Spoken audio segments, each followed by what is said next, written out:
AI가 촉발한 반도체 시장의 거대한 파도, 슈퍼사이클이 시작되었습니다.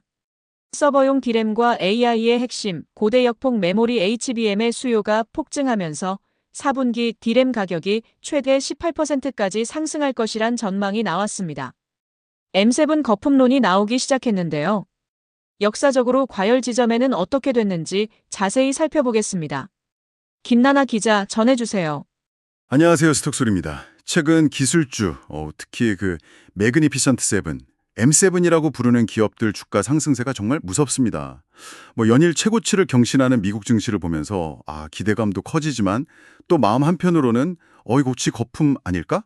하는 그런 불안감도 좀 스물스물 올라오는 것 같아요. 네, 그렇죠. 워낙 가파르게 오르니까요. 이게 2000년대 초반에 닷컴 버블 붕괴 때 아픈 기억 때문인지 아니면 그냥 너무 빨리 오른 가격 자체가 부담스러운 건지 하여튼 지금 시장에서는 이 M7을 중심으로 한 기술주 랠리가 계속 갈 거다 이런 낙관론하고 아니다 곧 큰 조정 온다 이런 비관론이 아주 팽팽하게 맞서고 있거든요. 네, 아주 팽팽하죠.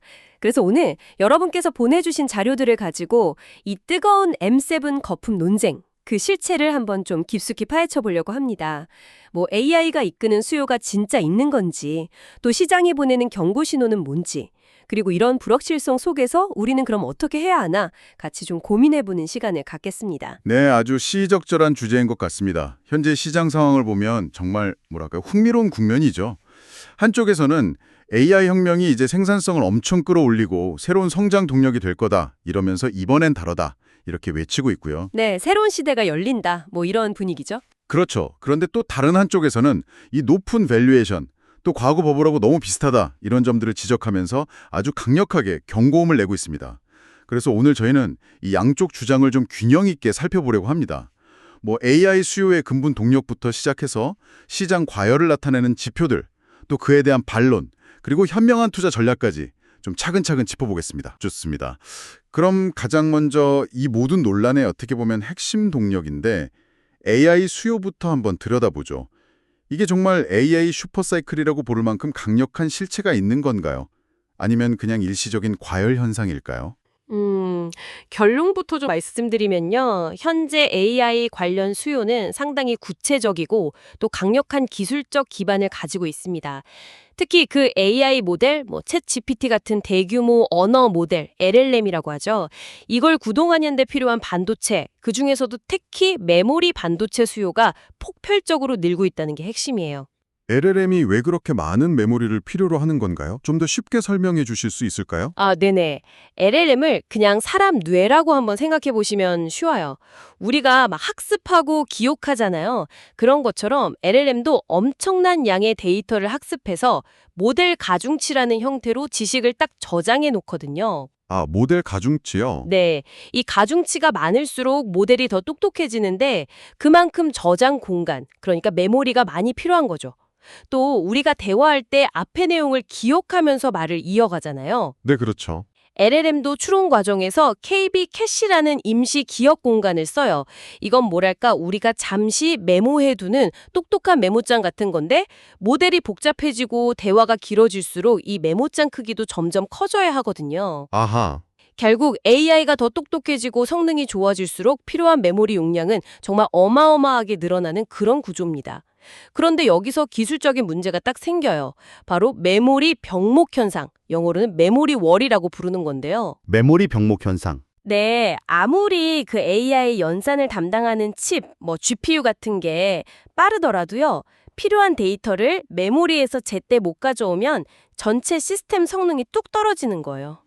자동차 엔진은 좋은데 연료 공급이 느린 거랑 비슷한 거네요. 정확합니다. 딱 그 비유가 맞아요. 이 병목 현상을 해결하려고 등장한 게 바로 HBM, 고대 역폭 메모리입니다. HBM.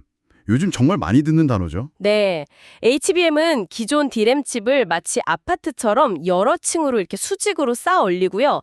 각 층을 TSV라는 아주 미세한 구멍, 일종의 내부 전용 엘리베이터 같은 걸로 직접 연결해서 데이터가 오가는 길, 즉 대역폭을 획기적으로 넓힌 기술이에요. 수직으로 쌓는 거군요. 네, 이렇게 하니까 데이터 이동 거리도 짧아져서 전력 소모까지 확 줄일 수 있었죠. 그러니까 단순히 용량만 늘린 게 아니라 데이터 전송 속도랑 효율성 자체를 높인 거네요. 그렇습니다. 그래서 HBM은 이제 더 이상 단순 부품이 아니라 AI 시스템 전체 성능을 좌우하는 핵심 솔루션으로 부상한 거죠. 일반 D램보다 가격이 5배 이상 비싸다는데도. 5배나요? 와, 비싸네요. 네. 그런데도 AI 성능 향상을 위해서는 울며 겨자 먹기로 쓸 수밖에 없는 그런 필수제가 된 겁니다. 그래서 아마존이나 마이크로소프트 같은 빅테크 기업들이 AI 인프라 구축에 수백억, 수천억 달러 이런 어마어마한 투자를 발표하는 게 바로 이런 실제적이고 강력한 수요가 있기 때문이라고 봐야죠. 그 정도 규모의 투자가 이루어지는군요. 네, 일부 분석에서는 이런 AI 투자가 없었으면 미국 경제가 이미 침체에 빠졌을 거다. 이런 이야기까지 나올 정도니까요. 이게 단순 투기 수요가 아니라 실제 인프라 투자라는 걸 보여주는 대목이죠. 국내 기업들 움직임도 이런 맥락에서 봐야 하는데요. SK 하이닉스가 앞으로 2년 동안 EUV라고 하는 아주 비싼 반도체 생산 장비가 있어요. 이걸 지금보다 2배 수준으로 늘리려고 하거든요. EUV 장비요? 그거 엄청 비싸다고 들었는데요. 네, 맞습니다. 대당 수천억 원씩 하니까요. 이런 고가 장비에 막대한 투자를 결정했다는 건 HBM 같은 차세대 메모리 수요에 대한 아주 강력한 확신이 있다는 증거죠. 삼성전자 역시 HBM 기술 개발에 총력을 기울이면서 막 추격하고 있고요. 확실히 AI 수요가 단순 기대감을 넘어서 실제 투자를 이끌어내는 그런 실체가 있다는 점은 분명해 보입니다. 하지만 그렇다고 해서 시장의 우려가 완전히 사라지는 건 아니잖아요. 여전히 M7 주가가 너무 비싸다 이런 목소리가 높아요. 과거 주요 버블 붕괴 직전의 주가 상승률하고 지금 M7 상승률이 비슷하다 이런 분석도 있던데요. 네, 그 밸류에이션, 그러니까 기업 가치 대비 주가 수준을 보면 확실히 좀 부담스러운 면이 있습니다. M7 기업들의 평균 주가 수익 비율, PER이라고 하죠. 이게 약 30배 수준으로 알려져 있는데요. PER은 기업이 버는 이익 대비 주가가 몇 배인지를 나타내는 지표잖아요. 그렇죠. 투자 원금 회수 기간 정도로 이해하면 되나요? 네, 쉽게 말하면 그렇죠. 현재 이익 수준을 유지한다고 가정했을 때요. 근데 30배라는 건 S&P 500 지수의 과거 10년 평균 PER이 한 18배 정도 되거든요. 그거보다 훨씬 높은 수준이죠. 물론 미래 성장 기대감이 반영된 거겠지만 역사적으로 보면 상당히 높은 레벨인 건 분명합니다. S&P 500 전체 시총에서 M7 비중이 30%를 넘었다는 것도 좀 집중도가 심한 것 같고요. 맞습니다. 그것도 집중 현상을 보여주는 중요한 지표죠. 그런데 단순히 개별 기업 실적이나 전망만으로 이 높은 밸류에이션을 다 설명하기는 좀 어렵다. 이런 지적도 있지 않습니까? 특히 ETF, 상장지수 펀드 때문에 주가가 왜곡되고 있다. 이런 주장이요. 그거 상당히 중요한 지적입니다. 요즘 개인 투자자뿐 아니라 기관들도 개별 주식보다는 ETF로 시장 전체에 투자하는 경우가 많잖아요. 네, 패시브 투자가 대세죠. 그런데 대부분의 주요 지수 추종 ETF는 시가총액 가중 방식을 따라요. 그러니까 덩치가 큰 기업일수록 더 많은 비중으로 담는 거죠. 이러다 보니까 투자금이 들어오면 기업의 실제 펀더멘털이나 실적 개선하고는 좀 무관하게 M7 같은 초대형 기업들 주식으로 자금이 확 쏠리게 됩니다. 돈이 들어오면 그냥 큰 회사 주식을 자동으로 사게 되는 거군요. 그렇죠. 이게 주가를 인위적으로 더 끌어올리고 반대로 또 더 떨어질 때는 변동성을 더 키울 수 있다. 이런 비판이 제기되는 겁니다. 예를 들어 테슬라 같은 경우 요즘 전기차 시장 경쟁도 심해지고 해서 실적 성장세가 좀 주춤한데도 여전히 높은 PER을 유지하는 게 이것도 ETF 자금 유입 때문이라는 분석이 있더라고요. 맞습니다. 실적과 주가 사이에 좀 괴리가 생길 수 있는 거죠. 그런 구조적인 요인이 작용할 수 있다는 가능성을 염두에 두어야 합니다. 또 다른 논란 중 하나는 그 엔비디아하고 오픈 AI 간의 대규모 투자 건인데요. 그 얘기 들었어요. 엔비디아가 오픈 AI에 투자한다고요? 네, 엔비디아가 자기 칩의 핵심 고객 중 하나인 오픈 AI에 막대한 자금을 투자하는 걸 두고 일각에서는 이게 결국 엔비디아 칩 수요를 유지하기 위한 일종의 자전거래 아니냐 이런 의혹을 제기하기도 합니다. 자전거래요? 좀 더 설명해 주시면요. 그러니까 엔비디아가 고객한테 돈을 불려줘서 자기 칩을 사게 만드는 거랑 비슷한 구조 아니냐 이런 우려의 시선인 거죠. 이런 점들이 시장의 건전성에 대한 의문을 좀 더 하게 만드는 요인이 됩니다. 그렇군요. 그럼 거품 여부를 판단하는데 참고할 만한 다른 지표들은 지금 어떤 신호를 보내고 있나요? 좀 객관적인 지표들이 궁금한데요. 여러 지표들이 있는데요. 몇 가지 중요한 것들을 좀 살펴보겠습니다. 먼저 버핏 지수라는 게 있습니다. 워렌 버킷이 맞는 건가요? 네, 워렌 버핏이 중요하게 본다고 해서 이름이 붙었죠. 한 나라 주식시장 전체 시가총액을 그 나라의 명목 GDP로 나눈 값이에요. 경제 규모에 비해서 주식시장이 얼마나 커져 있나 이걸 보여주는 거죠. 현재 이 지수가 상당히 고평가, 영어로는 strongly overvalued 영역에 있습니다. 이게 2022년 증시가 하락하기 시작할 때랑 비슷한 수준이에요. 2022년 초랑 비슷하다고요? 그럼 좀 위험 신호일 수 있겠네요. 네, 경제 펀더멘털에 비해서 시장이 과열됐을 수 있다는 신호로 볼 수 있죠. 또 다른 유명한 지표로는 실러 PER 또는 KP 비율이라고 불리는 게 있습니다. 실러 PER, 이것도 들어본 것 같아요. 네, 아까 말씀드린 PER을 좀 더 장기적인 관점에서 그리고 물가 상승까지 고려해서 조정한 지표인데요. 현재 이 지표 역시 역사적으로 매우 높은 수준에 있습니다. 이것도 2022년 초랑 비슷한 고평가 신호를 보내고 있어요. 이것도요, 둘 다 좀 빨간불이 켜져 있다는 거네요. 다른 지표는 어떻습니까? 신용 스프레드라는 지표도 좀 주목할 만합니다.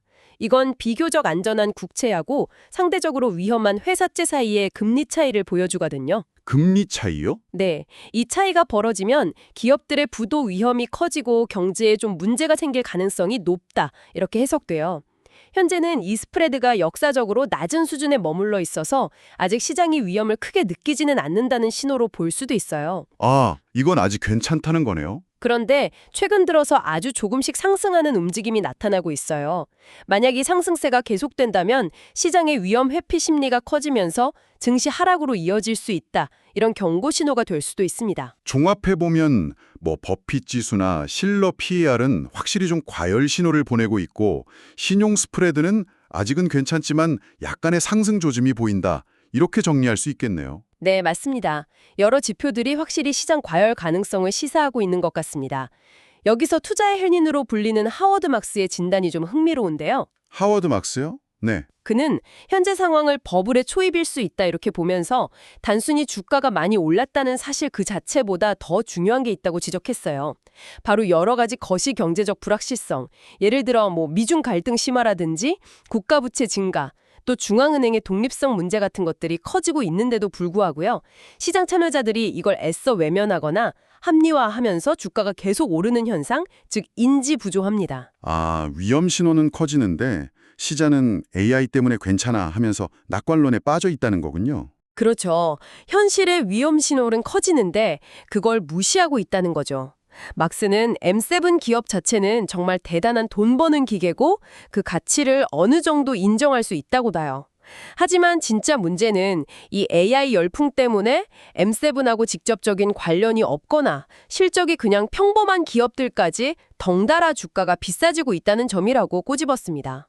옥석 가리기가 안 되고 그냥 다 같이 오르는 게 문제라는 거군요. 네. 심지어 제롬 파월 미국 연준 의장조차 최근에 증시 자산 가격이 다소 높아 보인다. 이런 취지의 발언을 했을 정도니까요. 고평가에 대한 우려는 분명히 근거가 있어 보입니다. 와, 듣고 보니 정말 걱정이 되는데요. 하지만 또 이번엔 다르다는 반론도 만만치 않잖아요.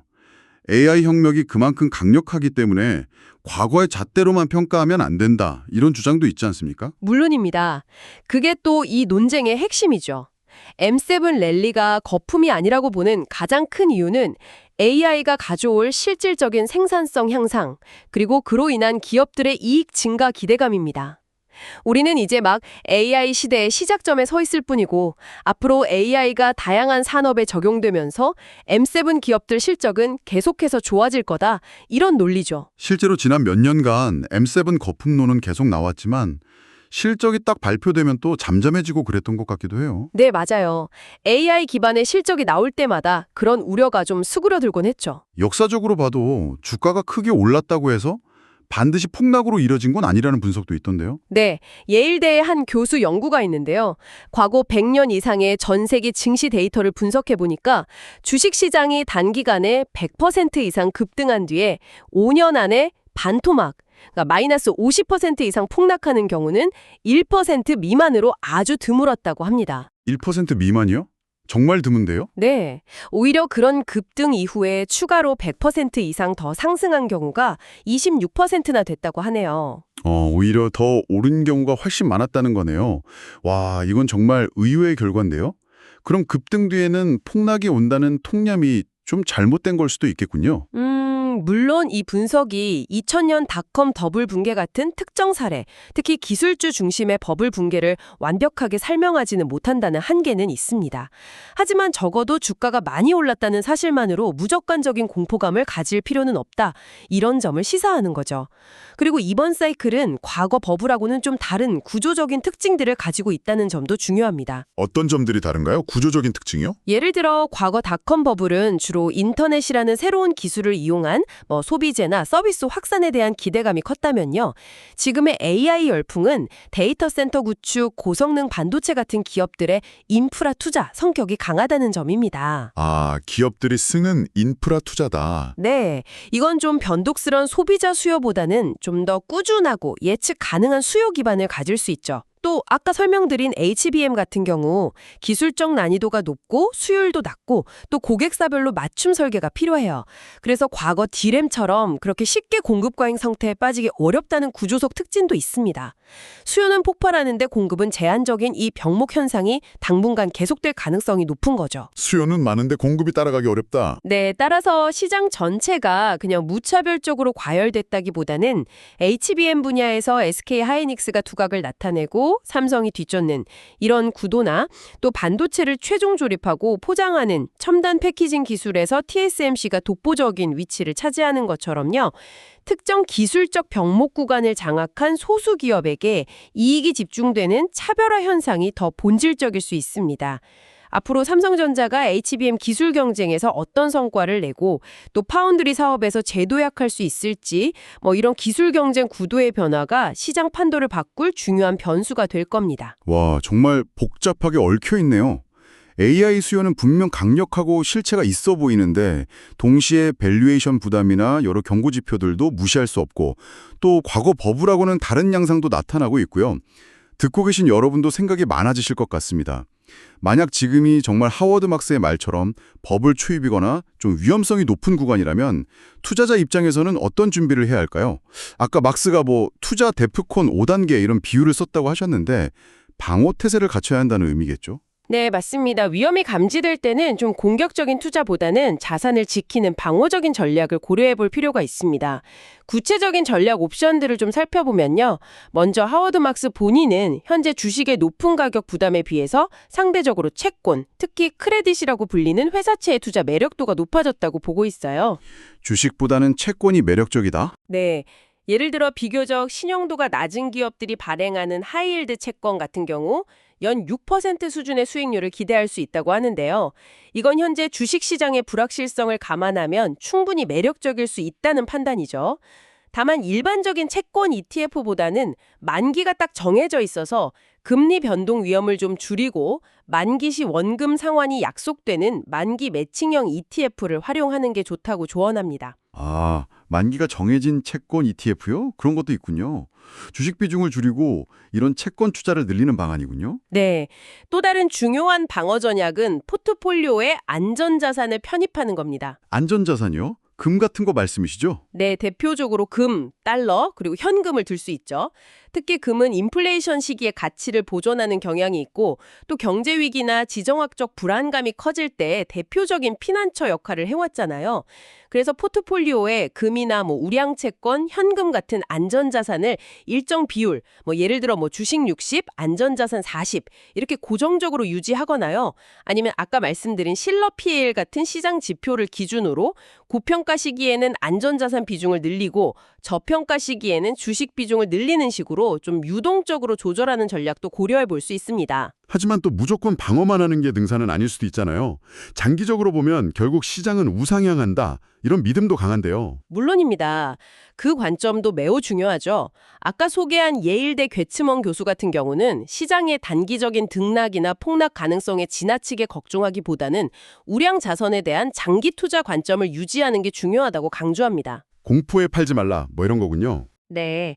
역사적으로 볼 때 큰 폭락을 겪더라도 결국 시장은 회복했고 오히려 공포에 질려서 투매했던 투자자들이 가장 큰 손해를 봤다는 거죠. 좋은 기업을 골라서 꾸준히 투자하고 버티는 것이 장기적으로는 더 나은 성과를 가져다 줄 수 있다. 이런 믿음입니다. 또 다른 관점도 있어요. 아까 그 ETF 쏠림 현상 등으로 인한 시장 왜곡이나 잠재적 버블 붕괴 가능성을 경고하는 쪽에서는요. 오히려 이런 폭락 가능성을 기회로 봐야 한다고 주장합니다. 폭락이 기회다. 네, 즉 시장이 비이성적으로 폭락할 때 평소에 비싸서 사지 못했던 좋은 기업들 주식을 아주 싼 가격에 매수할 수 있는 절호의 찬스가 온다는 거죠. 이걸 위해서는 미리 현금을 충분히 확보해두고 리스크를 관리하면서 기회를 기다리는 그런 인내심이 필요합니다. 와, 정말 다양한 접근법이 있네요. 정리해보면 위험 관리를 위해서 채권이나 저변동성 주식 비중을 늘리는 방어적 포지셔닝, 또 금 같은 안전자산 확보, 아니면 장기적인 관점에서 흔들리지 않고 투자를 지속하는 것, 그것도 아니면 폭락을 대비해서 현금을 준비하고 기회를 노리는 전략까지. 뭐 어떤 게 정답이라고 말하기는 정말 어렵고 각자의 투자 철학이나 또 위험 감수 능력, 시장 전망에 따라서 다른 선택을 하게 될 것 같습니다. 맞습니다. 현재 시장 상황을 요약하자면 강력한 AI 혁신이라는 엔진하고 또 높은 밸류에이션 및 구조적 위험이라는 브레이크가 동시에 작동하고 있는 그런 형국이라고 볼 수 있겠네요. 어느 쪽 힘이 더 강하게 작용할지는 누구도 단언하기 어렵습니다. 네, 오늘 저희는 이 M7을 둘러싼 거품 논쟁의 핵심을 파헤치기 위해서 AI 수요의 실체부터 각종 경고 지표, 그리고 다양한 투자 전략까지 정말 깊이 있게 다뤄봤습니다. 이 복잡하고 역동적인 시장 상황을 이해하시는데 조금이나마 도움이 되셨기를 바랍니다. 마지막으로 이 방송을 듣고 계신 여러분께 질문을 하나 던지고 싶습니다. 지금과 같이 기대와 우려가 공존하는 이 불확실성의 시대에 여러분은 어떤 선택을 하시겠습니까? 잠재적인 위험을 관리하면서 안정성을 추구하는 길을 택하시겠습니까? 아니면 AI 혁명이 가져올 미래의 가능성을 믿고 변동성을 감수하면서 계속해서 성장의 기회를 쫓아가시겠습니까? 이 질문에 대한 여러분 스스로의 답을 찾아가는 과정이야말로 앞으로의 투자 여정을 결정하는 가장 중요한 나침판이 될 것입니다. 네, 오늘 저희가 준비한 이야기는 여기까지입니다. 이 복잡하고 흥미로운 주제에 대한 깊이 있는 탐구에 함께해 주셔서 진심으로 감사합니다. 다음에도 여러분의 지적 호기심을 만족시켜 드릴 수 있는 알찬 내용으로 다시 찾아뵙겠습니다. 두 분 말씀 잘 들었습니다. 다음 시간에도 좋은 내용으로 찾아뵙겠습니다. 여러분은 어떻게 보셨나요? 댓글로 의견을 공유해 주세요.